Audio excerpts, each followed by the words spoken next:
Hey everyone, Nate here with Cutting Edge Tree Professionals at one of our customers' properties. And unfortunately, he just had a tree fall in his house. And last night, big oak tree. So he gave us a call today, and we responded right away. We have an emergency work authorization contract for these kind of circumstances. We're able to mobilize immediately to get this tree off his house so he doesn't have further damage.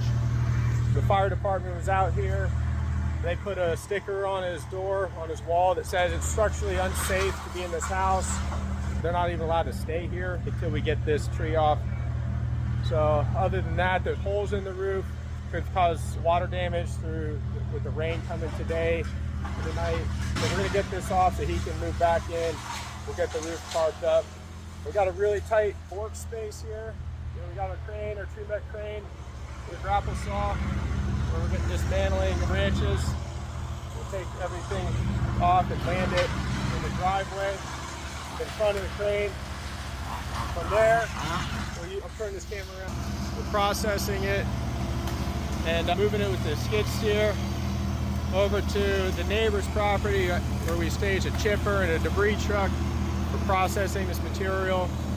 Even this here alone, with these limbs on the ground, is unsafe. These are trip hazards.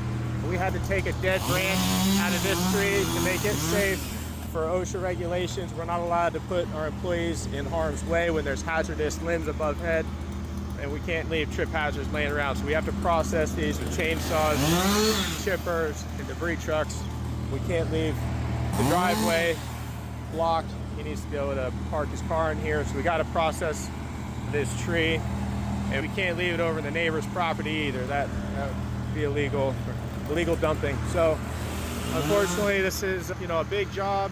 It's going to cost a lot, but we work with the insurance companies to make sure it's handled smoothly for the homeowner during this stressful and troubling time. Said he was up all night, super stressed about this. I mean, I don't know if you can imagine having a 3-foot diameter oak tree land on your house in the middle of the night, but I'm sure it's not fun. On the other part of the house, some big branches in this other oak tree over here, and this branch is laying on the house as well. Once we get it off, we'll see if it caused any damage on the other side of the roof. There are some holes in the eave. There's probably holes in the roof because we went inside and looked on the inside of the roof, and you can see the roof is flexing. There's already water damage on the inside. So we're going to try to get this off as swiftly and safely as possible without causing further damage and get Aaron back to his regular routine. We made a lot of progress, took a lot of weight off. There's the crew. Quentin, Matt, and Austin are killing it today. A lot of safe work. We got most of the tree cleaned up, and we had Quentin get up on the hook, and he rappelled down and set some straps. There's 2 main straps and a 3rd rope sling to help triangulate and balance this tree. We're gonna lift this tree off in one big piece. It's probably about 70, 80 feet tall or long at this point. Just want to show you guys this. Quentin started to make a cut here at the bottom of the tree so that we could disconnect it and lift the whole thing. I was putting some lift on the crane. We noticed that the entire base of the tree started moving. The reason this tree fell is because it had extreme root rot. It's surprising it even stood this long. We saw the whole tree shift as I was lifting, and I was about at 48% capacity.